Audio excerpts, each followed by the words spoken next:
Your entertainment and pleasure, here is Our Miss Brooks, starring Eve Arden. It's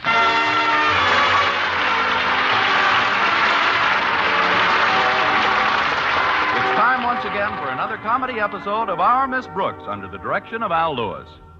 Well, the flames of anger that scorch the soul of a spurned woman just don't seem to flicker so violently in the male animal. As a Cracker Barrel poet once put it, quote, men don't see red like jilted ladies until they drop dead and visit Hades. Our Miss Brooks, who teaches English at Madison High School, expresses the same thought, but on a much higher literary plane. Quote, nothing to me is so disappointing as to get stood up by Mr. Boynton. Unquote, new paragraph. Last Wednesday night, Mr. Boynton called off a date we had. But the next day, he made me forget all about it by calling off the date we had for Thursday night. And Friday morning, my landlady greeted me at the breakfast table with another pleasant surprise. I thought you might be sick of scrambled eggs, Connie, so I fixed you something different for breakfast today. Oh, what is it, Mrs. Davis? Chicken chow mein.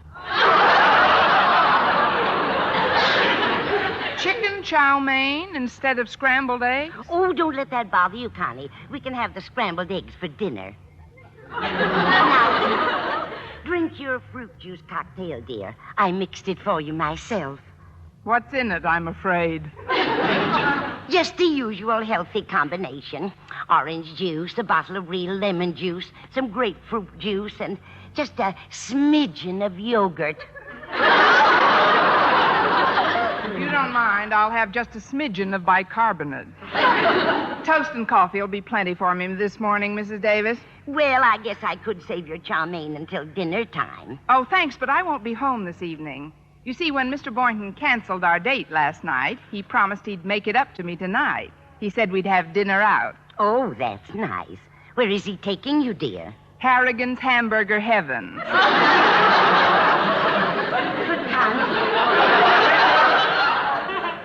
Connie, that's just a little open-air stand in the park. Well, that's one thing about Mr. Boynton. When he says we're eating out, we eat out.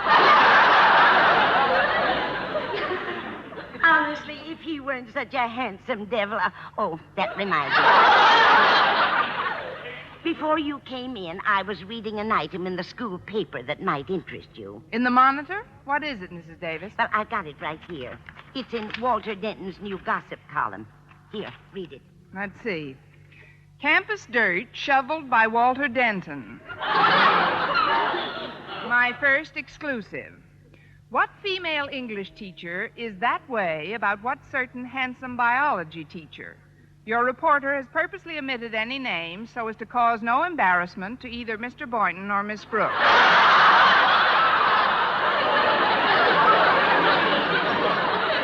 Well, I should have expected this invasion of privacy.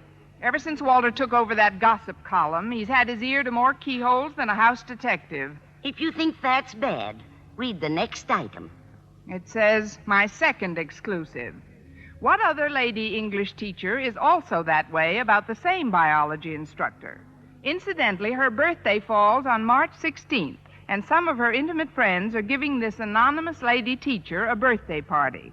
Many happy returns to you, Miss Daisy Enright. So Miss Enright's having a birthday, On March 16th. Why, that's tonight, Connie. Oh, so it is. I wish I'd known that when we were in the cafeteria yesterday. I could have given her something. Like what, Connie? Oh, I don't know. Maybe I could have slipped something into her coffee. You shouldn't feel such animosity toward Miss Enright, Connie. She speaks very highly of you. Why, she paid you a lovely compliment when I met her in the grocer's the other day. What did she say? She said you have the most interesting figure of any woman she knows.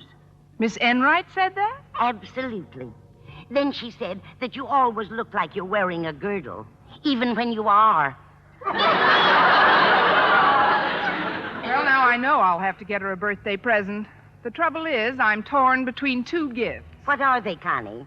I don't know whether to buy her a pound of liver or a nice tender canary. Oh, incidentally, Connie, before I blend it with the topsoil in the backyard, are you sure you don't want to taste this chow mein? I've never been so dead certain of anything in my life. Besides, I've got to rush down to school. I'd like to get there early so Mr. Boynton and I can discuss the plans for our super special date tonight. What's so special about tonight, Connie? Well, tomorrow's Saturday, Mrs. Davis, and there's no school, so we don't have to get up early in the morning. Consequently, Friday is the one night Mr. Boynton really lets his hair down. He pulls out all the stops and doesn't give a hoot about getting home to sleep until 10 p.m.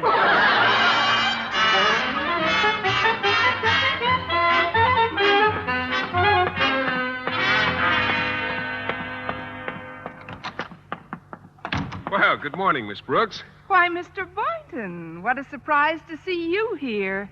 Surprise. This is my biology lab, Miss Brooks. Well, what do you know about that? And I thought I was stepping into a phone booth. Well, anyway, now that I'm here, what's new? Well, I had a very interesting chat a few minutes ago with Miss Enright. I'll rephrase the question. What's old besides Miss Enright? It's her birthday, and we were reminiscing about the party she threw on her last birthday.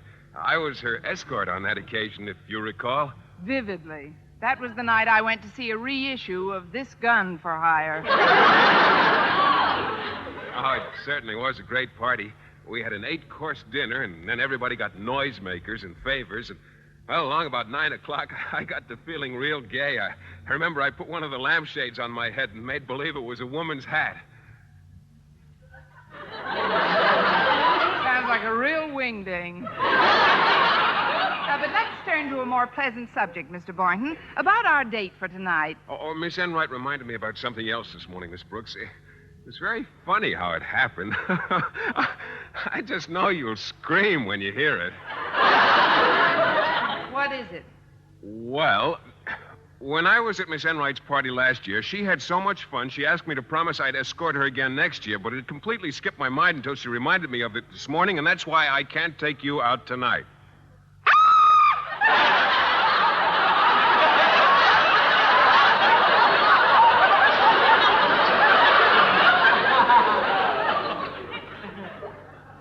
See, I told you. No, if you'll excuse me, Miss Brooks, I've got to go into the back room for a minute. I've given my frogs and guinea pigs some breakfast. And Not so fast, Mr. Boynton. There's something we've got to discuss. Oh, but the frogs and guinea pigs must be finished by now. I've got to clean up their dishes. Well, let the frogs wash and the pigs dry. I'm sorry, Miss Brooks, but I've got to get things straightened out before my first class. If you want to wait for me, I'll be back in a few minutes. Don't worry, I'll be here. You'll recognize me by my white lips. Now make it snappy. Very well, Miss Brooks. Fine kettle of frogs this is. Of all the unmitigated nerve. I love life and I want to live. Oh, it's you. Well, good morning, Miss Enright. Why, Miss Brooks, I'm glad you spoke up, darling. I was about to hang my coat on you.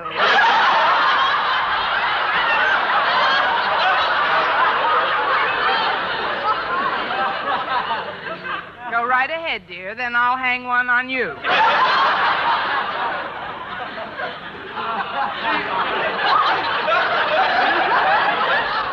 There'll be a short wait for Mr. Boynton. He's been feeding the livestock. Oh, I'm so sorry. I didn't mean to interrupt your breakfast. But then I shouldn't tease you on this of all days. You know, congratulations are in order. I'm 24 years old today. 24.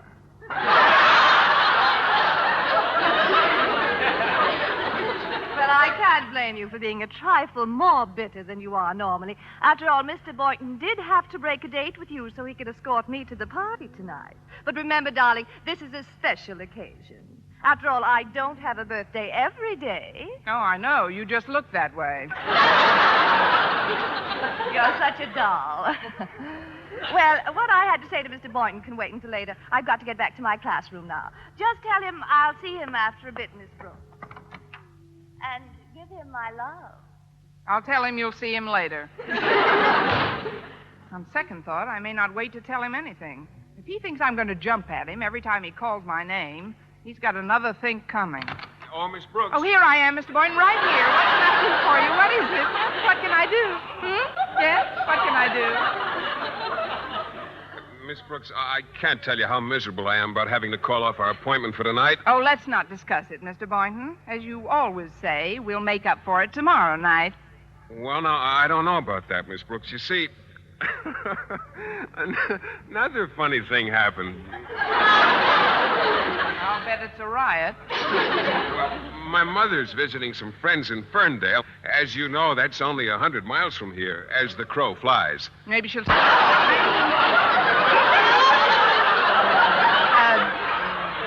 I meant, what has that got to do with tomorrow night? Well, in the letter I got from Mom yesterday, she said she's going to drop over to see me in a couple of days, which probably means tomorrow, although she'll wire me about the exact time. And when she comes to town, I'll have to call off all dates and spend every night with her. Well, I seem to have hit the jackpot this morning. I might as well get to my classroom. Well, goodbye, Miss Brooks. Bye. I heard absolutely nothing, Miss Brooks. Walter Denton, was your ear to that keyhole?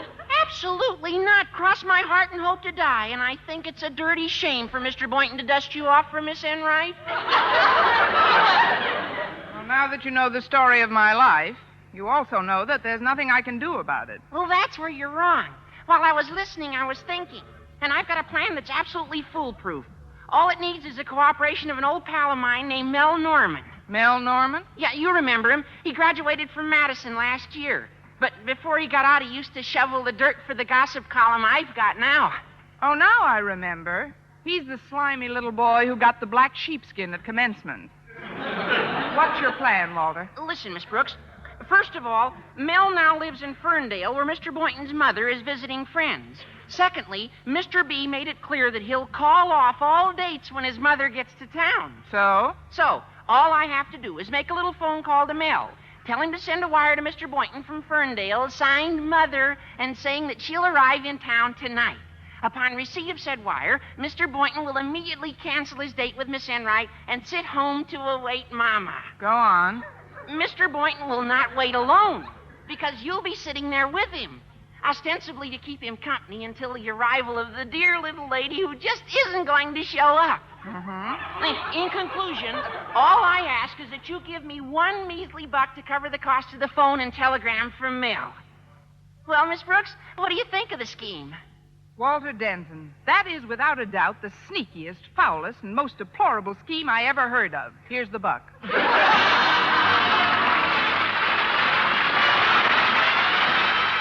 The influence of NATO.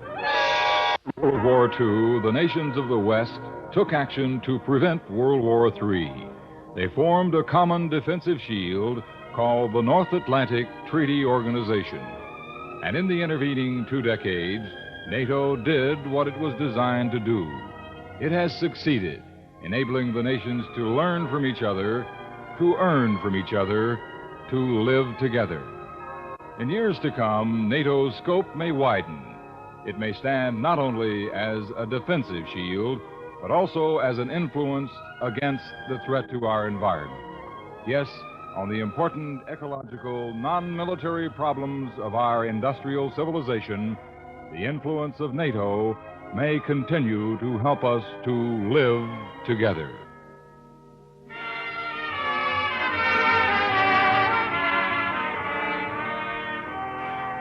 Well, shortly before first class, Walter Denton slithered into a phone booth, called his henchman in Ferndale, and got him to send the wire telling Mr. Boynton his mother would arrive that evening. By noon, I was anxious to find out if Mr. Boynton had received the wire, so I headed for the cafeteria at a rather rapid rate. As I jogged past the principal's office, however, Mr. Conklin opened the door, and in the warm and friendly voice he reserves for his favorites on the faculty, he addressed me. Halt!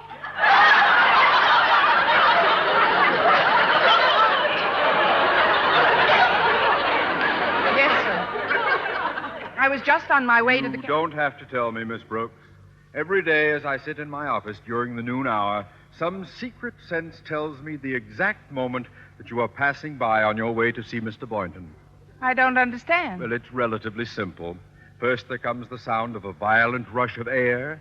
After that, my windows rattle, the shades fly up, my desk quivers, and I topple off my swivel chair. Now, really, Mr. Conklin, you know... Gad, how I wish we could use you on our track team. But permit me to explain my reason for flagging you down. A telegram came to my office a few moments ago, and I thought you might enjoy delivering it. It's For Mr. Boynton? Yes. Oh, just hand it over, sir. I'll deliver it immediately. Don't worry about a thing. I'll get it to Mr. Boynton in no time at all. Just leave the whole thing to me, and I'll get it Down, girl, down.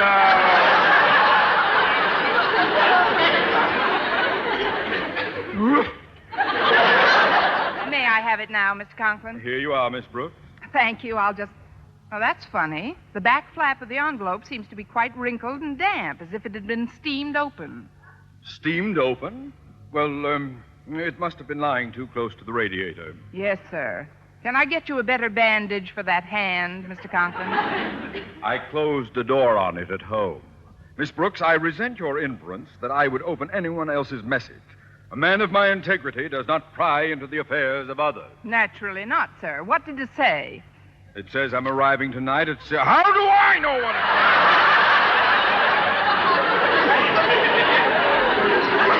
Now, take that thing to Mr. Boynton.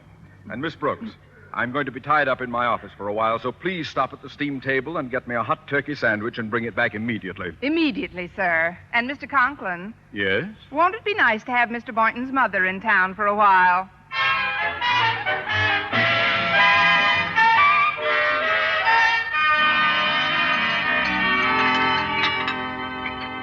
Go ahead and open your telegram, Mr. Boynton. Thanks. I don't get many telegrams. I wonder who... Oh, Miss Brooks, guess who this is from? Well, if it's from your mother, it's certainly news to me. It is from my mother, Miss Brooks. Now, listen to this. I'm arriving tonight at Union Station. Not necessary you pick me up, just... Oh, that's strange. These words seem sort of blurred and damp. It was delivered by a very hot-handed messenger boy. The rest of the sentence probably reads, just wait for me at home. Now, let's see. Yes, that's what it says. How did you know, Miss Brooks? What more logical place could one wait for one's mother but in one's own apartment? Oh, my goodness, this means I'll have to break my date with Miss Enright. Gosh, in view of my promise, it isn't going to be easy for me to tell her she'll have to go to her party without me. I'm sure you appreciate the spot I'm in, Miss Brooks. Appreciate it? I'm crazy about it. I mean, it's positively sickening. Red? I haven't felt so miserable since I got a $40 tax rebate from the government. Oh, you shouldn't make light of the situation, Miss Brooks. After all, it is Miss Enright's birthday. She might not be able to comprehend my apparent desertion at a time like this. Believe me, Mr. Boynton, it won't be a new experience for her. Miss Enright has been deserted by more men than a leaky battleship. Now, just think of your mother and cheer up. You'll be overjoyed to see her tonight, I'm sure, and so will I. You? Naturally. If I weren't on hand to welcome your dear mother, I'd never forgive myself. Oh, I had no idea you were so fond of Mom, Miss Brooks. Fond of her? Mr. Boynton, I wouldn't know what to do without her.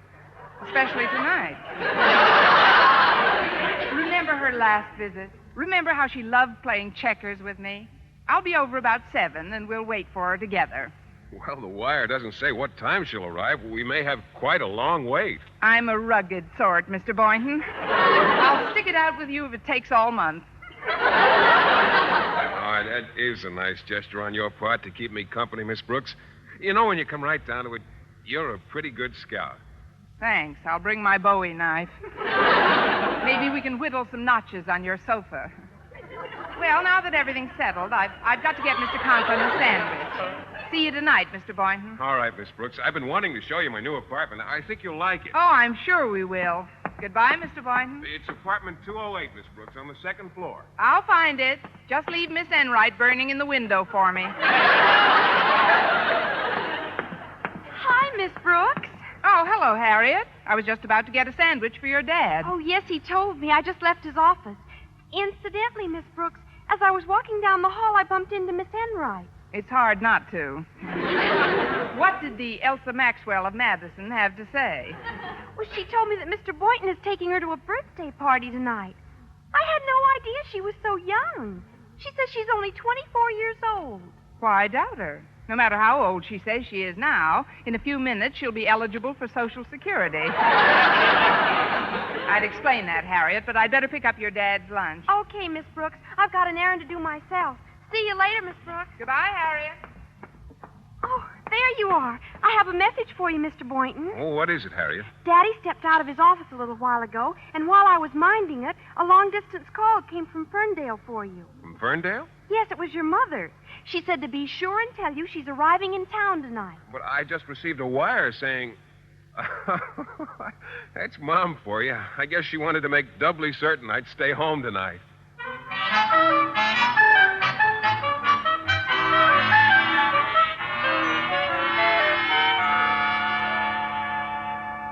My, what a lovely apartment this is, Mr. Boynton. I'm glad you like it, Miss Brooks. Those French doors next to the fireplace, where do they lead? The fire escape. It'll be great fun. Great for sunbathing. My only regret is that I don't have an extra bedroom. When Mom arrives, I'll have to sleep right here on this couch. Well, don't rehearse now.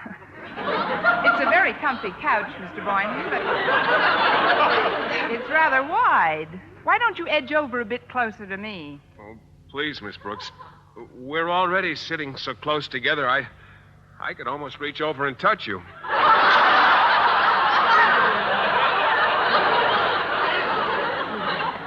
Don't knock it till you've tried it.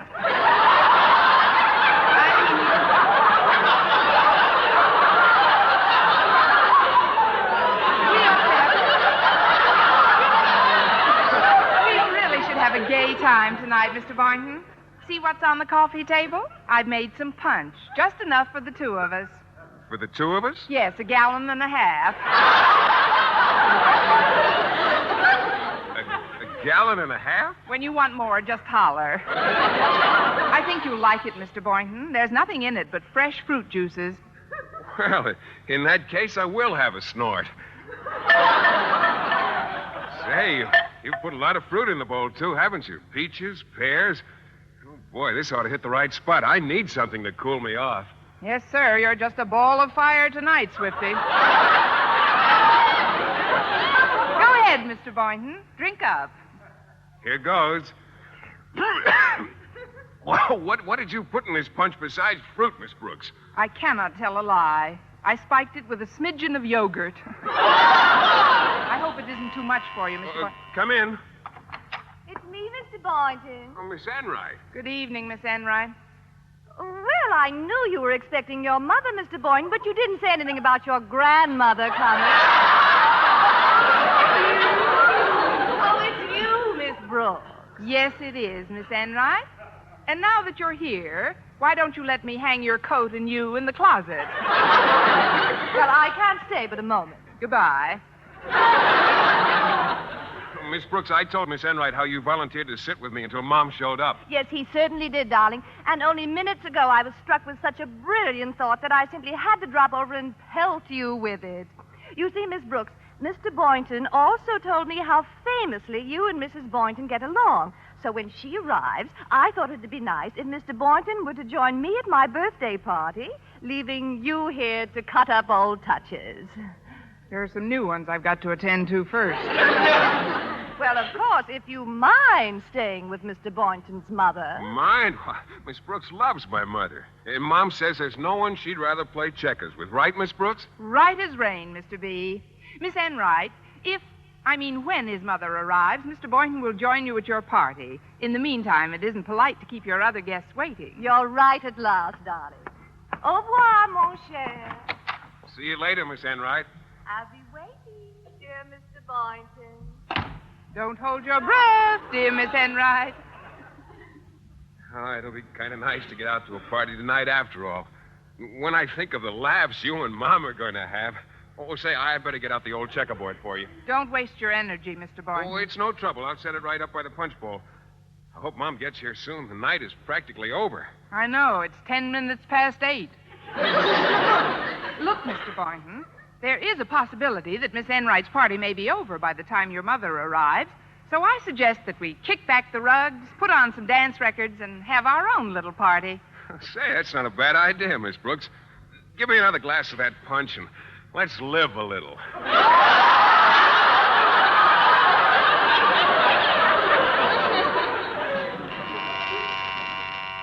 Come in. Philip, my boy. Oh, Mother. And Connie Brooks. Miss Brooks, are you doing with that punch bowl? Just pushing the fruit aside before I dive in.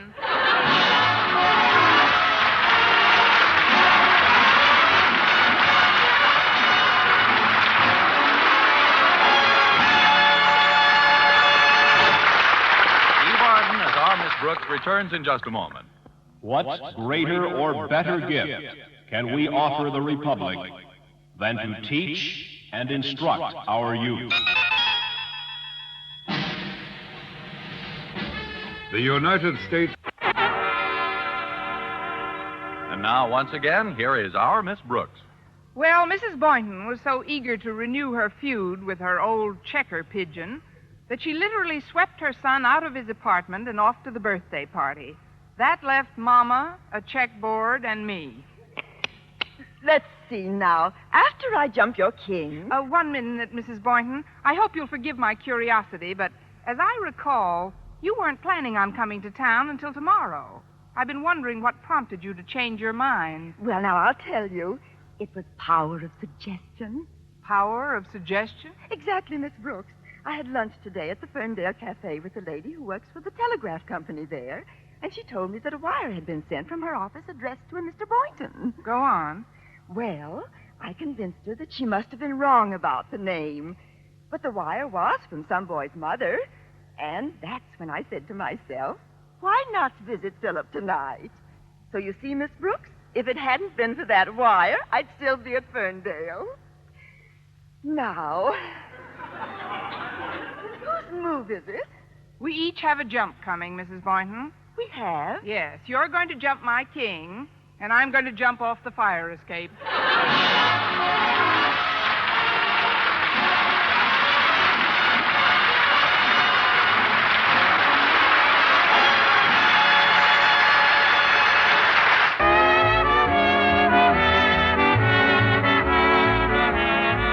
Our Miss Brooks, starring Eve Arden, was produced by Larry Burns and directed by Al Lewis.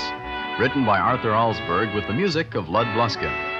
Mr. Conklin was played by Gale Gordon. This program came to you from the Frankfurt studios of the American Forces Network Europe and was prepared for rebroadcast over this network by specialist Ed Barron.